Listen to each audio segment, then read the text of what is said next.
Let's go to New York City where Guillermo is on the independent caller line. Good morning. Good morning. How are you doing this morning? Good. Go right ahead. Listen, I just got a question. My question basically is about the spending issue. The whole thing is that I keep on thinking to myself and everything like that. I mean, and it is right. The spending does have to stop. But where was both of you guys' voice way back when the Bush era was actually spending all this massive amount of money and really got us all into a debt situation that, literally, I'm not no economist or anything like that, but, I'm pretty sure that, basically I do know the concept of, saying to actually make money, you have to spend a little money, and, saying we're spending a lot of money, but hopefully it would actually make us money in the future. Let's get a response. Well, I love these softball pitches. I mean, the last caller asking Jeb Hensarling if he's ever embraced a balanced budget or offered one. Yes, we have. All right, part of our call for a constitutional amendment is that we have been offering these proposals, and they've been falling on deaf ears here in Washington, D.C. among a political class in both political parties. That has this government on a trajectory to double the size, the amount that it consumes of this economy by the middle part of this century, and the American people know it. Now, with regard to where were you guys, I'd say in all humility, check the record.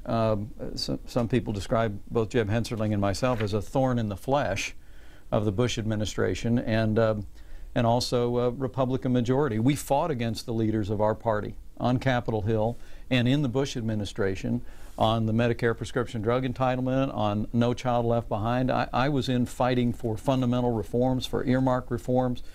And what we're trying to say from our heart here with offering this bold new idea is that the truth is that as they're saying on all the cable TV networks, government is broken.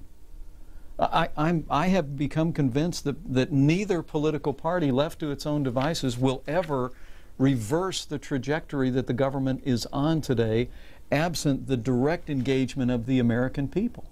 I mean, Alexander Hamilton said famously during the period of the American founding, referring to Congress, he told some Frenchman that, "Here, sir, the people govern."